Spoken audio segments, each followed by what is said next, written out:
Hi everyone, in front of me I've got Realme 13 and let me share with you how to reset app preferences on this device.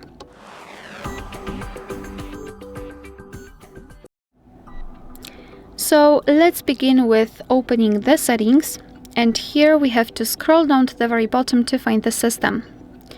Then let's scroll down to the very bottom again and find Reset Phone. And as you can see, the second option is the option we're looking for. So let's simply tap on it, and here your device is informing you what it will actually reset. So among others, disabled app notifications and background data restrictions for apps. What's more, no worries, you won't lose any app data, so simply tap on reset, and basically this is it. Alright, so that will be all. That will be all. Thank you so much for watching. Please hit the subscribe button and leave the thumbs up.